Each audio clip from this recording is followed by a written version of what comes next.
आणि लोकांची फसवणूक कोण करताय तर भोंदू बाबा. पण अजून बऱ्याच स्त्रिया अशा आहेत ज्यांना पुढे यायला मिळालंच नाहीये किंवा त्यांची जी सिच्युएशन आहे त्या अजूनही त्या कोणाला सांगू शकत नाहीये आणि हीच माणसं मग शेवटी मग अंधश्रद्धेला बळी पडतात. त्यांच्यामध्ये जे अधिकारी आहेत किंवा मग सरकारचे मंत्री असतील त्यांच्यावर कधी कारवाई होणार? लोकांचा विश्वास जो आहे तो अंधश्रद्धेत दिसतो. प्रत्येक वेळी आहे ना स्त्रियांचं शोषण होतं. ह्या महाराष्ट्रात असे बौद्ध बाबा पोचले कुणाच्या याच्यामुळे जात आहेत की हे बुवा बाबा चांगले लायझनर आहेत, हे चांगले दलाल आहेत, त्यांना माहिती ही अंधश्रद्धा आहे. हा 14-15 कोटी महाराष्ट्राची प्रतिमा देशासमोर काय गेली आहे. उत्तर भारतामध्ये यांचं पेव जास्त आहे. दुर्दैवानं महाराष्ट्रात ते नव्हतं, पण महाराष्ट्रात आता येतंय. जर तुमच्या अवतीभोवती तुम्हाला असे कोणी भोंदू बाबा दिसले तर तुमचं नाव वगैरे न घेता ह्या गोष्टी आम्ही एक्सपोज करू. मॅक्स महाराष्ट्राची ही मोहीम आहे जी आजपासून सुरू आहे. नमस्कार, मी अमोल. सध्या मी न्यूज रूम मध्ये आहे आणि गेले अनेक दिवस महाराष्ट्रात नाही तर पूर्ण भारतामध्ये चर्चा सुरू आहे. ते म्हणजे लोकांना लुटलं जात आहे, लोकांची फसवणूक केली जाते. आणि लोकांची फसवणूक कोण करत आहे तर भोंदू बाबा. आणि ज्यांना ॲक्च्युली लोक मांडत आहेत, मात्र हे खरंच तसे आहेत, मांडण्यासारखे आहेत की समाजाला कलंक आहे, ह्याच विषयावरती आज चर्चा होणार आहे. कारण आसाराम बापू असतील किंवा त्याच्या आधी पण जे काही होऊन गेले तसे बाबा आहेत जे ढोंग करतात आणि लोकांची फसवणूक करतात आणि अश्लील जे व्हिडिओज किंवा त्यांचे जे डॉक्युमेंट्स आपल्याला मिळतात त्यानंतर लोकांचा विश्वास जो आहे तो अंधश्रद्धेत दिसतो. ही श्रद्धा दिसत नाही. ह्यावरचाच आजचा जो कार्यक्रम आहे किंवा ही जी आम्ही चर्चा करणार आहोत न्यूजरूममध्ये ती होणार आहे. काय वाटतं तुला? आता तू इतका न्यूजरूममध्ये रोजचे हे व्हिडिओ आपल्याकडे येतात, वेगवेगळ्या लोकांच्या आता कमेंट्स यायला लागलेल्या आहेत. मात्र ह्या आधी लोक आशीर्वाद घ्यायचे, असल्या बाबांवरती विश्वास ठेवायचे. आता अशोक खोरात असतील त्यांच्यामुळे किंवा आत्ता काल परवाचा जो म्हात्रे जो प्रकरण झाला त्यामुळे जरा जास्त हायलाईट होत आहेत त्या गोष्टी की आधीपासून होत आहेत पण लोक त्याला दुर्लक्ष करत होते? हे आधीपासून चालत आलं आहे पण लोक आत्ता त्याला बघत आहेत असं मला वाटतं. तर बेसिकली मी कॅमेऱ्यासमोर होतो. थँक्यू, तुम्ही मला मत मांडण्याची संधी दिली. तर कुठेतरी श्रद्धेच्या पोटी एखाद्याचं मन वाचणं आणि मग त्याच्या पुढे जाऊन त्याला भविष्याला घाबरणारी लोक आहेत. त्याच्यामुळे ती एखाद्या बाबाकडे जातात आणि ते बाबा मग त्यांना मनोवैज्ञानिक काहीतरी सत्य सांगतात किंवा काहीतरी मनाला शांती भेटेल असं सांगतात आणि तेच मग पुढे जाऊन ते कॅरी फॉरवर्ड होतं. आणि हीच माणसं मग शेवटी मग अंधश्रद्धेला बळी पडतात आणि मग वाचा फोडतात. तर हे असं चालू आहे महाराष्ट्रभरात. पण आता हे सध्या एक प्रकरण बाहेर आलं तर तसे अनेक प्रकरणाचा फॉलो मीडिया घेते. तर असं मला वाटतं. नीलम, तू एक मुलगी आहेस बघ. आता हे प्रकरण खूप बाहेर पडतात. कोणी असेल वडीलधारी आपले ते जातात बाबांकडे, एक श्रद्धा घेऊन जातात. योगायोगाने ती गोष्ट होते आणि मग त्याच्यानंतर त्यांना तो मान सन्मान मिळतो बाबांना, या ढोंगी बाबांना. एखादी गोष्ट होणारी असेल किंवा ते घडून आणतात. अशा अनेक संशय आम्ही जेव्हा न्यूजरूममध्ये चर्चा करतो, मी आनंद सरांची पण केलेली आहे, तसं आम्हाला वाटतं की ते घडून आणतात ती गोष्ट होते. हे आम्हाला फॅक्टमध्ये असं आम्हाला वाटतं. तुला काय वाटतं एक स्त्री म्हणून तू हे जे बळी पडत आहेत या महिला ह्यांना काय एक स्त्री म्हणून तुझा एक मेसेज असेल? आता हे जो भोंदू प्रकरण निघालं एक अशोक खरात यांचं, हे आत्ताचंच प्रकरण नाही आहे. आधीपासूनच स्त्रिया खूप या बळी पडत आहेत आणि याच्यामध्ये नुकसान स्त्रियांचं हेच होतं आहे की कुठलाही पुरुष असेल किंवा पुरुष सगळे ओव्हरऑल जे आहेत ते जातात भोंदू बाबांकडे, वेगवेगळ्या गोष्टी आजमावतात, भविष्य विचारतात. पण प्रत्येक वेळी आहे ना स्त्रियांचं शोषण होतं. पुरुषांना एवढं त्यांना फक्त भविष्य जाणून घेण्याचीच पडलेलं असतं.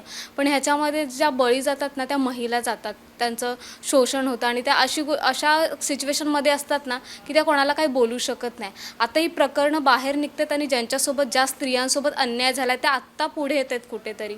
पण ज्यांना पुढे यायला जमत नाही त्या बिचाऱ्या ती गोष्ट सहन करत राहतात. तर कुठेतरी याच्यामध्ये स्त्रियांवर जास्त अन्याय होतोय. तर हे भोंदू बाबा जे प्रकरण घडतंय त्याच्यामध्ये कुठेतरी स्त्रियांनी सतर्क होण्याची गरज आहे. जेव्हा भविष्य सांगतात, त्यांना पुढे काही गोष्टी सांगतात, अंगारा देतात किंवा वॉटेवर काय देतात तिथपर्यंत ठीक आहे. पण जेव्हा त्यांचं लैंगिक शोषण होतं ना तेव्हा कुठेतरी ती गोष्ट त्यांचा आवाज उठवला पाहिजे. कारण ही गोष्ट बरोबर नाही आणि स्त्रियांनी पुढे येऊन ते बोललं पाहिजे. आता हे प्रकरण बाहेर निघतंय म्हणून स्त्रिया पुढे येत आहेत. पण अजून बऱ्याच स्त्रिया अशा आहेत ज्यांना पुढे यायला मिळालंच नाही आहे किंवा त्यांची जी सिच्युएशन आहे त्या अजूनही त्या कोणाला सांगू शकत नाही आहेत. तर कुठेतरी आपल्या मीडियाच्या माध्यमातून किंवा आपल्या सरकारच्या माध्यमातून स्त्रियांना न्याय देण्याचा प्रयत्न व्हायला पाहिजे असं मला वाटतं. बघा, हे लोक शिकलेले असतात का? हे अडाणी असतात का? हे कोण असतात? कुठून असतात? काय डिग्रीची खरंच गरज असते का? तर अजिबात नसते असं आम्हाला वाटतं. आणि मी आता पुढे जातो आमचे कार्यकारी संपादक आनंद गायकवाड यांच्याकडे. सर, ह्यात ना शिक्षणाची अट आहे किंवा काय नाही आहे, काहीतरी जादू मंत्र वगैरे असं करून लोकांचं भविष्य चांगलं व्हावं म्हणून लोक तिकडे जातात आणि योगायोगानं ती गोष्ट घडत असेल कदाचित, काही लोकांबाबतीत होतं आणि ते बाकीच्या लोकांना इन्फ्लुअन्स करतात बाहेरून की बाबांनी असा मंत्र दिला आणि मी आज बघा कुठे गेलो. ह्याचा परिणाम दिसतो का? कारण फक्त सर्वसामान्य लोक नाही जात त्यांच्याकडनं, अगदी सेलिब्रिटी असतील. आत्ता अनेक व्हिडिओज व्हायरल होत आहेत, अनेक मंत्री दिसत आहेत. पण मग ह्यात काय वाटतं तुम्हाला? ह्या लोकांच्या सगळ्या ज्या गोष्टी होत्या त्यांनी विचार केलेला त्या गोष्टी पूर्ण झाल्या असतील, यांचे स्वप्न पूर्ण झाले असतील म्हणून ही नेते मंडळी किंवा सेलिब्रिटी जातात तिकडे. नाही अमोल, कसं आहे की तुम्ही लक्षात घ्या की बाबासाहेब आंबेडकरांचं एक खूप सुंदर वाक्य आहे, जर माझं भविष्य ग्रहतारे ठरवणार असतील तर माझ्या मनगटाचा आणि माझ्या मेंदूचा उपयोग काय. एका साध्या सोप्या 2 वाक्यांमध्ये त्यांनी जीवन जगण्याचं सार सांगितलेलं आहे, फिलॉसॉफी. होतं आहे काय की आपण आता AIच्या एरामध्ये आहोत. AIच्या एरामध्ये आपण चाललो आहे कुठं? पुरातन काळात, म्हणजे 400-500 वर्ष मागे चाललो. ह्याला जबाबदार कोण आहे की तुमच्या माझ्या आयुष्याशी निगडीत निर्णय घेणारी जी यंत्रणा आहे तेच वरपासनं खालपर्यंत जेव्हा प्रदूषित होते ना, पोल्युटेड होते ना, तेव्हा ज्यांनी सत्तेत बसून निर्णय घ्यायचे तुमच्या आमच्या आयुष्याचे तेच त्या बाबाच्या इथं खाली माथा टेकत आहेत. ज्या IAS IPS सचिव अवर सचिव लेवलच्या अधिकाऱ्यांनी तुमच्या माझ्या मुलांचे किंवा तुमच्या माझ्या दैनंदिन जीवनाशी निगडीत निर्णय घ्यायचे तिथे बसून AC मध्ये मंत्रालयाच्या त्या इमारतीमध्ये, ते स्वतःच्या बायका जर पाठवत असतील घरातकडे तर तुम्ही समजून घ्या की हा महाराष्ट्र आता कुठल्या पातळीपर्यंत आलेला आहे. अर्थात हा राजकीय आरोप आहे, यातला राजकीय आरोप जरी मायनस केला, आतापर्यंतचा ट्रॅक रेकॉर्ड या भारताचा काय सांगतोय तुम्हाला की भारत हा देश भीतीच्या मार्केटमधला सगळ्यात स्वस्त कस्टमर आहे, ग्राहक आहे. म्हणजे तो कसा की तुम्हाला कम्प्युटर किंवा विमानाची पूजासुद्धा तुम्ही जर लिंबू मिरच्या लावून करत असाल. आपण स्वप्न काय बघतोय की आपण आता 5 ट्रिलियन इकॉनॉमी होणार, आपण विश्वगुरू होणार, महागुरू होणार. अरे तुम्ही होणार कसं आहे? माणसांनी पुढं जायला पाहिजे. आज 25-40 करोडचा अमेरिकेसारखा देश सर्वाधिक पेटंट त्याच्या नावावर आहे आणि तो पूर्ण विश्वगुरू ऑलरेडी आहे, कारण त्यांनी मानसिकदृष्ट्या जेवढे पेटंट आहेत सगळे हजाराने दर महिन्याला त्यांच्याकडे 100-150 पेटंट तयार होतात. आपल्याकडे किती होतात भारतामध्ये? आपण फक्त हेड काउंट आहोत, 140 कोटीचा देश.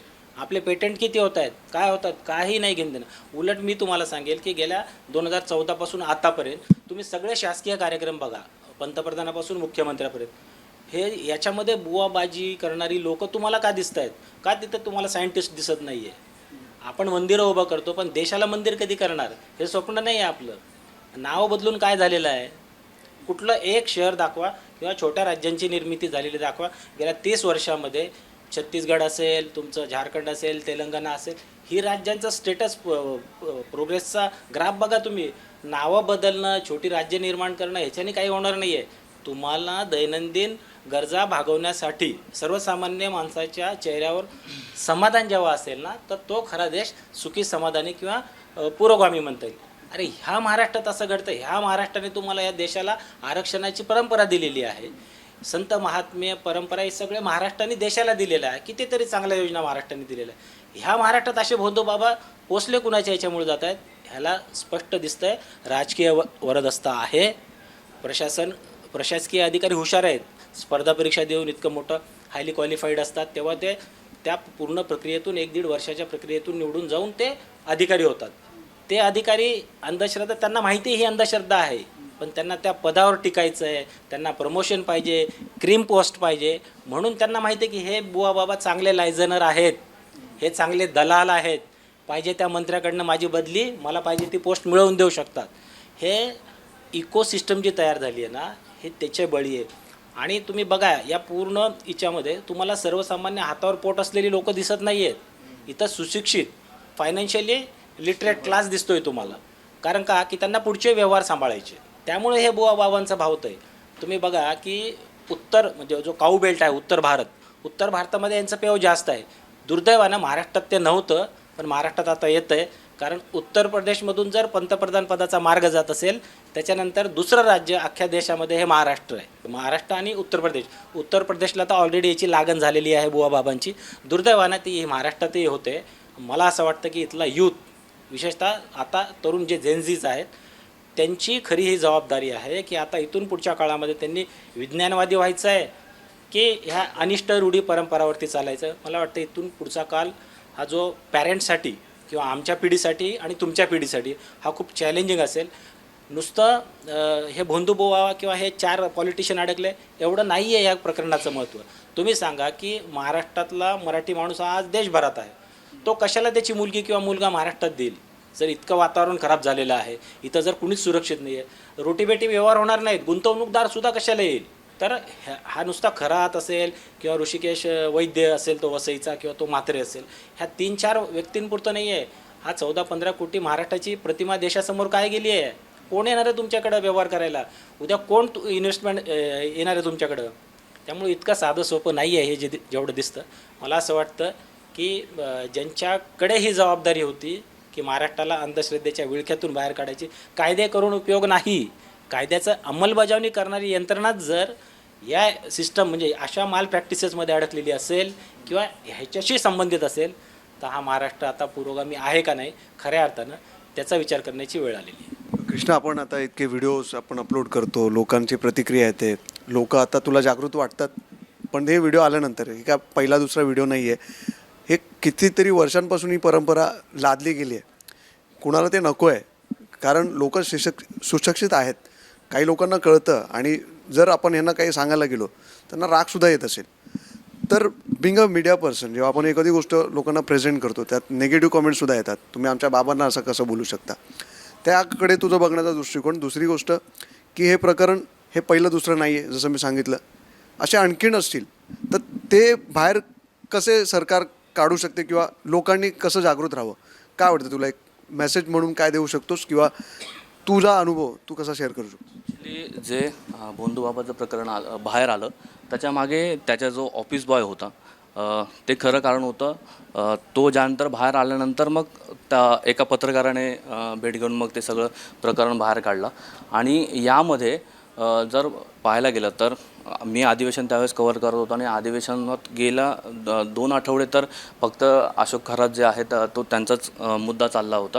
पण याच्यामध्ये काय झालं की फक्त जे आहे ते रुपाली चाकणकरांचा जो आहे तो राजीनामा घेतला गेला. पण त्याच्या आजूबाजूला आपण पाहिलं तर इतर मंत्र्यांचे फोटो देखील आपण त्यामध्ये पाहिले, सोशल मीडियाला व्हायरल होताना पाहिलेत. आमदार देखील आहेत, महिला आमदार देखील आहेत. या सगळ्या अवतीभोवती असताना फक्त ते त्यावेळेस रुपाली चाकणकरांना टार्गेट करत गेला, आणि रुपाली चाकणकरांचा जो महिला आयोगाचा जो अध्यक्षपदाचा राजीनामा होता तो पण घेतला गेला. त्यानंतर काल त्यांचा महिला प्रदेशाध्यक्ष NCPचा तोही राजीनामा घेतला गेला. एकंदरीत हा जो प्रकरण फक्त शेकलं गेलं ते फक्त रुपाली चाकणकरांवरती. माझं असं सरकारला प्रश्न आहे, त्यांच्यामध्ये जे अधिकारी आहेत, म्हणजे ते सनदी अधिकारी असतील किंवा इतर अधिकारी असतील, कर्मचारी असतील किंवा मग सरकारचे मंत्री असतील, त्यांच्यावर कधी कारवाई होणार हा मोठा सवाल आहे. ह्यावरती कधी कारवाई होणार हा माझा प्रश्न आहे सरकारला. तर या माझं एवढंच मत आहे. बघा, आता ह्यामध्ये एक गोष्ट तर स्पष्ट आहे, ही श्रद्धा नाहीच आहे, ही अंधश्रद्धा आहे. यामध्ये जसं सरांनी सांगितलं होतं की आपण मानतो की परमेश्वर आहे, देव आहे, जे काही आहे, त्यामध्ये आम्हाला एवढंच कळतं, एक मानव म्हणून गुडघे आणि डोकं आणि चालण्याची आणि बोलण्याची क्षमता ज्याकडे आहे तो पैसा आणि त्याचा भवितव्य घडू शकतो. त्यामुळे कुठल्याही भोंदूबाबांकडे न जाता, अंधश्रद्धा न बाळगता, श्रद्धेवरती विश्वास करा. आपल्या आईवडिलांचे तुम्ही आशीर्वाद घ्या, आईवडिलांसाठी काहीतरी करा, समाजासाठी काहीतरी करा, तुम्ही आपोआपच मोठे होता. त्यामुळे ही जी मंडळी, जी नेते मंडळी किंवा सेलिब्रिटीज आणि बाकीचे लोक ह्या जाळ्यात अडकलेले आहेत, ह्यांच्यामुळे समाज खरंच आपण म्हणू शकतो की ह्याच्यामध्ये अजून लोकांना ते लोक इन्फ्लुअन्स करतात, आणि त्याच्यामुळे कुठेतरी अंधश्रद्धा पसरते. बिकॉज हे लोक त्यांच्या आयुष्यामध्ये सक्सेसफुल दिसत आहेत, पण जेव्हा हे प्रकरण बाहेर येतात तर हीच लोकं ह्या जाळ्यात अडकलेली सुद्धा दिसतात. त्याचा एक ज्वलंत उदाहरण म्हणजे रुपाली चाकणकर. त्यांचे फोटो व्हिडिओ त्यांच्यासोबतचे व्हायरल झाले, त्यामुळे त्यांना त्यांच्या अध्यक्षपदाचा वगैरे राजीनामा देण्यात आला. अशोक खरात किंवा म्हात्रे आणि असे अनेक भोंदूबाबा हे पकडले गेले म्हणून हे चोर, पण असे अनेक जण आहेत जे पडद्यामागे आहेत. जर तुमच्या अवतीभोवती तुम्हाला असे कोणी भोंदूबाबा दिसले तर तुमचं नाव वगैरे न घेता ह्या गोष्टी आम्ही एक्सपोज करू. मॅक्स महाराष्ट्राची ही मोहीम आहे जी आजपासून सुरू आहे, आणि या मोहिमेत आम्हाला आशा आहे की तुम्ही आमची साथ द्याल. त्यामुळे नक्की आम्हाला कळवा आणि पाहत राहा मॅक्स महाराष्ट्र.